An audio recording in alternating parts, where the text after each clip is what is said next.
सुप्रभात बच्चों, कैसे हो आप सब। आशा करती हूँ आप घर पर स्वस्थ होंगे। बच्चों, मैं आपको पाठ 8 का अभ्यास करवा रही थी। उसके 3 प्रश्न हम कर चुके हैं। उसे आगे देखिए बच्चों। प्रश्न 4, संधि विच्छेदम कुरु। ठीक है, आपको यहाँ पर कुछ शब्द दिए हैं, उनके संधि करनी है या संधि विच्छेद करने हैं। आपको बेटा प्रश्न जो है आपके पास उसमें खाली स्थान दिए हुए हैं, वो खाली स्थान आपको भरने हैं। तो देखिए कैसे करोगे। अद्य प्लस अपि। ठीक है, अद्य और अपि, यहाँ ए और यहाँ पर भी है। मैं संधि का टॉपिक बच्चों आपको करवा चुकी हूँ व्याकरण में, तो आशा करती हूँ आपको याद होगा। तो उसमें मैंने बताया था कि यहाँ पर प्लस से जो पहले जो भी वर्ण होता है वो, और बिल्कुल प्लस के बाद वाला जो वर्ण होता है वो, उन दोनों को मिलाकर संधि होती है। तो यहाँ पर क्या है बच्चों, ए, और यहाँ पर भी क्या है, ए। जब ए और ए मिलता है तो आ बनता है, और वो जो आ बनेगा, जो भी नया वर्ण हमारा बनता है, वो जो पूर्व पद है उसके साथ जुड़ जाता है। तो ये जो अद्य शब्द है और हमारा बना क्या, आ, तो आ जो है वो मात्रा के रूप में इसके साथ लगेगा। तो यहाँ पर देखिए बच्चों, द्य के साथ आ लग गया, और फिर ये जो यहाँ पर ए है वो तो हमारा संधि हो चुका है। बचा क्या हमारे पास, पै को ई की मात्रा पी, वो हम यहाँ लिख देंगे। तो हमारा नया शब्द क्या बनेगा, अद्यापि। अगला देखिए, स्मरण प्लस अर्थम। यहाँ देखिए अणे में ए मिला हुआ है और यहाँ पर भी ए है, ये दोनों मिलकर बच्चों आ बनता है। ठीक है, वो आ देखिए अणे के साथ आ की मात्रा, और लास्ट का जो पोर्शन है वो यूं का यूं लिखा जाएगा। तो हमारा नया शब्द बनेगा स्मरणार्थम। अगला देखो, इति प्लस अस्मिन। यहाँ क्या है बच्चों, ई, और यहाँ क्या है, ए। ठीक है, ये जो हमारी कौन यण संधि थी उसमें नियम बताया था कि जब पूर्व पद के अंत में ई हो, ऊ हो, ठीक है, तब इनमें य, व, रे, ले ये बनते हैं।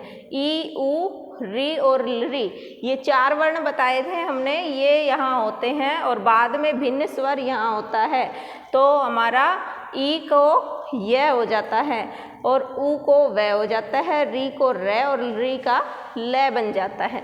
तो यहाँ हमारे पास ई है और यहाँ पर इससे भिन्न स्वर है, मतलब ए जो है ई तो नहीं है, ई से अलावा कोई भी स्वर हो सकता है। तो ये आपकी यण संधि का नियम है, तो ई का बन जाएगा य। तो देखिए यहाँ पर य बन गया। आप सोचोगे संधि करते टाइम ये य कहाँ से आ गया, तो ये यण संधि का आपका नियम है कि ई अगर प्लस से पहले ई आ रहा है और प्लस के बाद ई को छोड़कर कोई अन्य स्वर आ रहा है तो ई का य बन जाता है। ठीक है, तो हमारा इति प्लस अस्मिन बनेगा बच्चों इत्यास्मिन। अगला है एतेषु प्लस एव। यहाँ पर ऊ है, यहाँ ए है। यही वाला नियम है जो मैंने बताया था बच्चों कि यहाँ पर ई और यहाँ भिन्न स्वर हो, यहाँ पर ऊ हो और यहाँ भिन्न स्वर हो तो ऊ का व हो जाता है। ठीक है, एतेष वेव, ये जो व बना और ये ए जो है मात्रा के रूप में ऊपर चला गया, एतेष वेव। अगला है सहसा प्लस एव। ये आपका वृद्धि संधि का नियम है बच्चों। जब यहाँ पर ए या आ में से कोई भी, ए या आ इनमें से कोई भी आपका स्वर है और यहाँ पर ए या आई में से कोई भी है, ए है या आई है, तो आपको बदलकर आई बनाना है। क्या बनाना है, आई।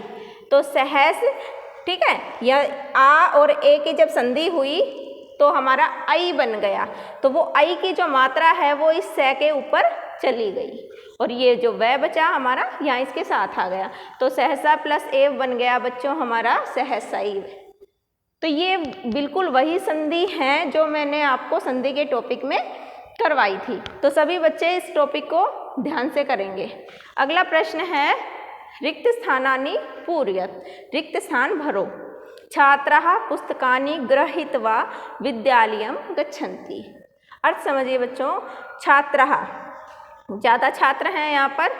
छात्र पुस्तकें गृहीत्वा मतलब ग्रहण करके या लेकर विद्यालय जाते हैं।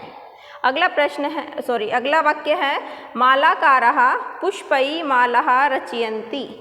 मालाकार कौन होते हैं? माला बनाने वाले, माली भी कह सकते हैं।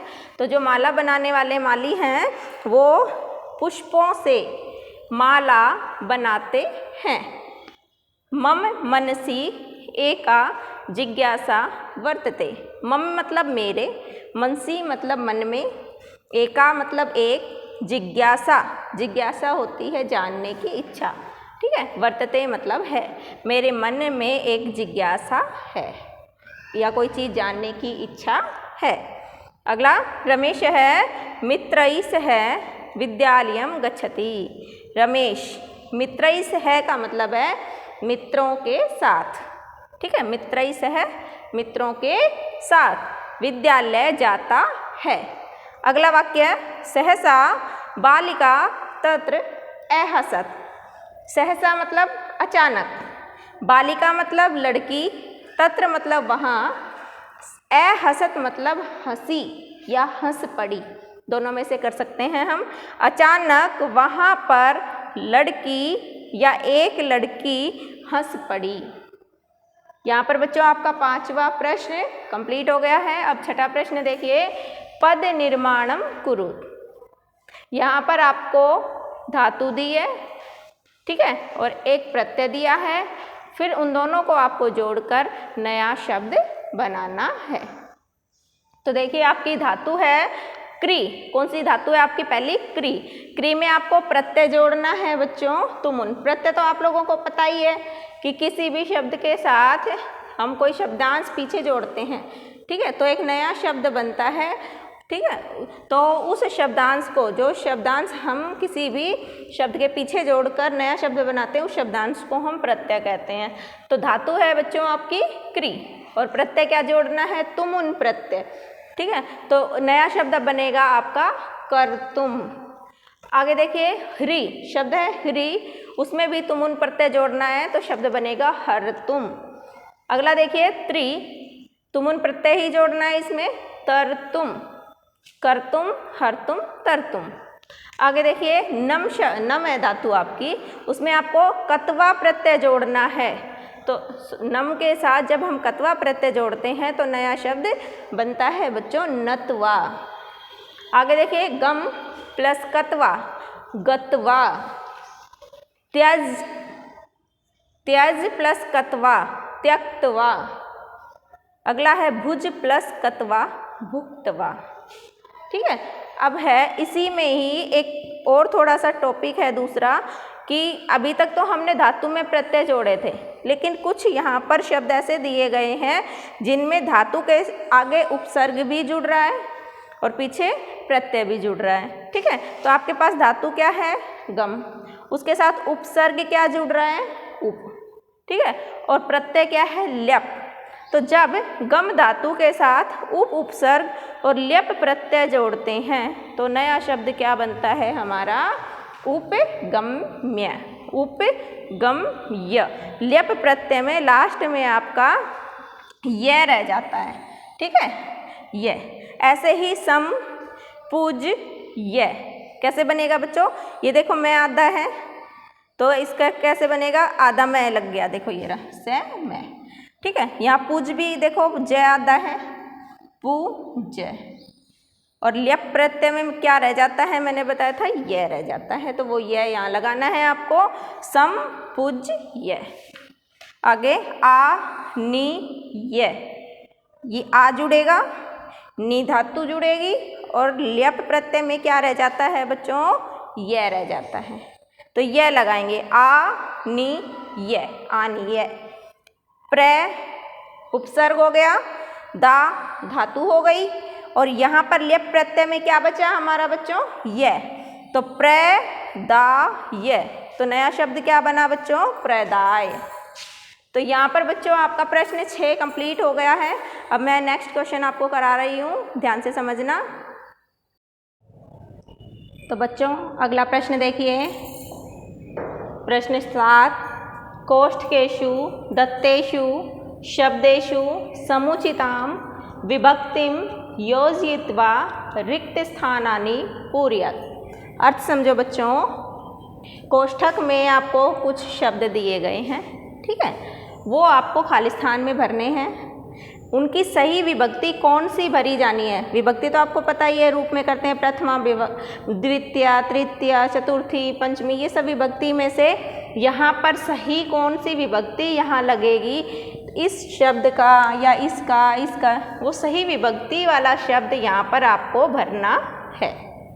तो पहला वाक्य देखिए, खाली स्थान परितः वृक्षा सन्ति, ठीक है, परितः मतलब चारों ओर, वृक्षः मतलब पेड़, सन्ति मतलब हैं, चारों ओर पेड़ हैं, किसके? विद्यालय के। तो हमको विद्यालय शब्द का रूप चलाना है और कौन सी विभक्ति यहाँ लगानी है वो देखना है। तो बच्चों आपको याद होगा पिछली कक्षा में मैंने आपको उपपद विभक्तियाँ करवाई थी, ठीक है, उसमें शब्द आए थे परितः, उभयतः आए थे, सर्वतः, कई शब्द आए थे। तब मैंने बताया था कि वाक्य में जब ये वाले शब्द आते हैं तो हमेशा द्वितीया विभक्ति का ही प्रयोग होता है, ठीक है। तो हम विद्यालय जो शब्द है इसकी द्वितीया विभक्ति का प्रयोग इस खाली स्थान में करेंगे। तो विद्यालय जो है वो किसके अनुसार चलेगा बच्चों? जैसे पुष्प का रूप है, ठीक है, फल का रूप है, इस तरह से। तो फलम, फले, फलानी, और द्वितीय विभक्ति में जब एक वचन पे आते हैं तो क्या होता है? फिर से फलम, फले, फलानी। तो द्वितीय विभक्ति का जो एक वचन है वो क्या बना हमारा? फलम। ऐसे ही विद्यालयम, तो यहाँ पर हमें भरना है विद्यालयम। अगला वाक्य है खाली स्थान उभयतः ग्रामः सन्ति। यहाँ पर शब्द देखिए बच्चों, उभयत है। मैंने उपपद विभक्ति करवाते टाइम उभयत शब्द भी बताया था कि उभयत जब वाक्य में आता है तो हम द्वितीय विभक्ति का ही प्रयोग करते हैं। उभयत का मतलब होता है दोनों ओर, ठीक है। गांव है, किसके दोनों ओर? गांव, ठीक है, कोई एक गांव है उसके दोनों ओर दूसरे गांव हैं, ये मतलब है। तो ग्राम जो शब्द है इसकी भी द्वितीय विभक्ति का प्रयोग आपको यहाँ पर करना है। तो जैसे विद्यालयम द्वितीया थी, ऐसे ही ग्राम शब्द में भी ग्रामम द्वितीय विभक्ति बनेगी। अगला देखिए, खाली स्थान सर्वतः अट्टालिकाः सन्ति, ठीक है। नगर शब्द आपको भरना है। नगर की कौन सी विभक्ति जाएगी बच्चों? देखो यहाँ सर्वतः, परितः, उभयतः, सर्वतः, तीनों ही शब्द ऐसे हैं जिनमें द्वितीय विभक्ति का प्रयोग होता है। तो जो नगर शब्द है उसकी द्वितीय क्या होगी? नगरम। क्या भरोगे यहाँ पर आप? नगरम। अगला देखिए, धिक खाली स्थान, और हमें भरना क्या है बच्चों? का पुरुष। क्या भरना है? का पुरुष होता है कायर व्यक्ति, ठीक है। धिक मतलब धिक्कार, कायर को धिक्कार है। तो धिक जो शब्द है इसके साथ भी हमेशा द्वितीय विभक्ति का ही प्रयोग होता है। तो का पुरुष का बन जाएगा का पुरुषम। समझ आ गया बच्चों? इसी तरह से कुछ वाक्य यहाँ दिए हैं, इनमें हमें कौन सी विभक्ति का प्रयोग करना है? देखो, मृगः खाली स्थान सह धावन्ति। अब बच्चों यहाँ देखो शब्द है आपके पास सह, सह के योग में हमेशा तृतीया विभक्ति का प्रयोग होता है। तो जो मृग शब्द है इसकी तृतीया विभक्ति हमें बनानी है, ठीक है। तो वो बन गई आपकी मृगई। अब मृग जो शब्द है वो पुल्लिंग है, ठीक है। पुल्लिंग शब्द कौन सा याद किया आपने? जैसे राम का रूप याद किया, देव का रूप याद किया, तो उसकी जो तृतीया बहुवचन होती है वो क्या होती है? रामई, देवई। ऐसे ही मृगई, आई की मात्रा लग जाती है उसमें और विसर्ग, ठीक है। तो जो हिरण होते हैं वो हिरणों के साथ ही दौड़ते हैं। अगला, बालकः खाली स्थान सह पठन्ति, तो वही सह के साथ तृतीया का प्रयोग करेंगे। लेकिन यहाँ देखना है बच्चों, ये जो बालिका शब्द है वो आपका आकारांत है। क्या है बच्चों यहाँ पर? आकारांत। तो इसमें जैसे आपने लता का रूप याद किया है उसके अनुसार इसकी विभक्ति देखनी है। तो जो लता है उसकी तृतीया विभक्ति में होता है बच्चों लतिया। ऐसे ही इसमें हो जाएगा बालिकया, ठीक है, या लग जाता है, बालिकया। अगला है, इसमें भी देखो सह, सब में सह दिया है देखो, ठीक है। तो सब में ही तृतीया का प्रयोग होगा। पुत्र खालिस्थान सह आपणम गच्छति। पुत्र आपणम मतलब बाजार जाता है, सह का मतलब साथ, किसके साथ? पितृ। पितृ मतलब पिता, बच्चा या बेटा पिता के साथ बाजार जाता है। अब जो हमारा पितृ शब्द है, ठीक है, उसमें हमें तृतीया लगानी है। अब बच्चों पिछली साल मैंने आपको शायद पितृ का रूप और मातृ का रूप भी याद करवाया था। तो जो पितृ शब्द है वो रीकारांत है। देखो री की लास्ट में क्या है हमारे पास? री। तो जो रीकारांत हैं उनके रूप चलते हैं जब, तो तृतीया में बनता है पित्रा। ठीक है, तो पित्रा में कौन सी विभक्ति हो गई हमारी यहाँ? तृतीया विभक्ति। तो बेटा पिता के साथ बाजार जाता है। अगला है शिशु खालिस्थान सह क्रीडति। शिशु मतलब छोटा बच्चा, सह मतलब साथ, क्रीडति मतलब खेलता है। बच्चा खेलता है किसके साथ? माता के साथ। तो जैसे यहाँ रीकारांत ये पिता का रूप था, यह ऐसे ही रीकारांत यहाँ मातृ का रूप है। तो इसका भी तृतीया में क्या बनेगा? मात्रा। यहाँ क्या बना था? पित्रा। उसी तरह मात्रा। मात्रा का मतलब है माता के साथ। ठीक है, तो बच्चा माता के साथ खेलता है। यहाँ पर बच्चों इस पाठ का आपका अभ्यास कंप्लीट हो गया है। आशा करती हूँ आपको समझ आ गया होगा। अगर नहीं समझ आया तो आप पूछ सकते हैं। सभी बच्चे इस अभ्यास को लिखेंगे भी, याद भी करेंगे। Thank you.